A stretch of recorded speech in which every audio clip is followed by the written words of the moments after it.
Grace Carson sat down in her chair, exhausted from a day of teaching elementary school students. She let out a deep sigh as she dialed her sister's cell phone number. Dinner couldn't come soon enough. After 3 rings, Grace's younger sister Jillian picked up the phone, gasping for air. "Hello?" Jillian said breathlessly. Grace was instantly on alert. Had Jake found her? "Jillian, why are you out of breath? Is everything all right?" Grace heard Jillian pull in a couple of deep breaths. "Yeah," she said. "I'm fine. I was just exercising. Kickboxing, you know?" Kickboxing, Grace thought, relieved. Not Jake. Whew. Every day that Jake hadn't found Jillian was a good day. He'd called many times already, and so far Grace had been able to convince him that Jillian had decided to go on a trip, to think and clear her head. As long as he kept buying that, they'd be fine. But Jillian was going to have to make a move eventually. She couldn't hide from Jake forever. "Grace, are you there?" "Yeah, I'm good.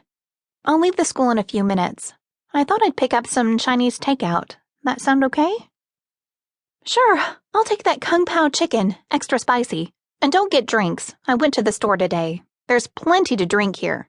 No food, but drinks." Grace laughed. "Excellent. I hope you bought extra wine." Jillian giggled. "Of course.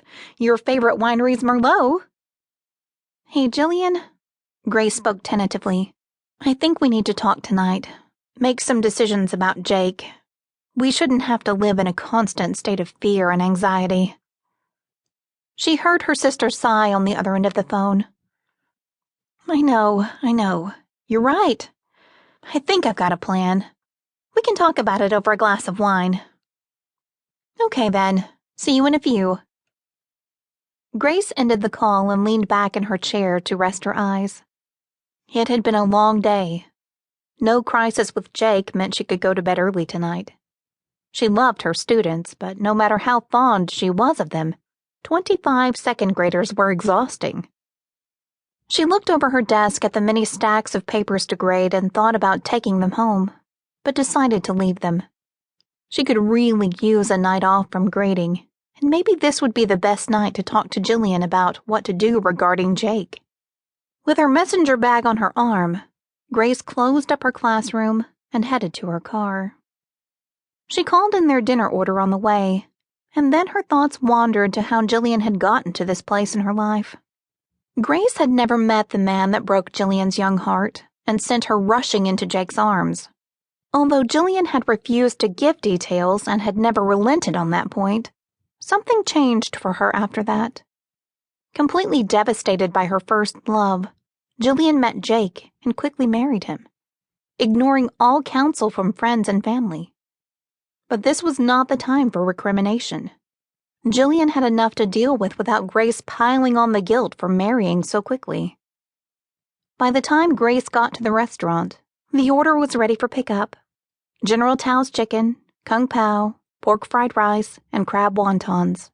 Her stomach growled, and her nostrils were overwhelmed with the delicious scents coming from the bag on her passenger seat as she wound away down the curvy, tree-lined streets in her neighborhood. When the light turned red, she stopped the car and reached in the brown paper sack to pull out a wonton. It was hot, but she managed to inhale it before the light turned green. Maybe Jillian wouldn't know one was missing. Grace giggled as she thought of Jillian pretending to be mad. They both did that, snuck food and faked innocence. It was their thing. Grace knew she was lucky to have a sister as close as Jillian was to her. They hadn't always lived close geographically, separated by college or marriage or jobs, but their bond had never lessened over the miles. As sad as Grace was to see Jillian's marriage falling apart, the truth was that Jake had issues. Serious, violent issues. And Jillian wasn't safe with him. Not anymore. To keep listening to this audiobook, I've left you a link in the description so you can do it, at no cost thanks to Audible's 30-day free trial.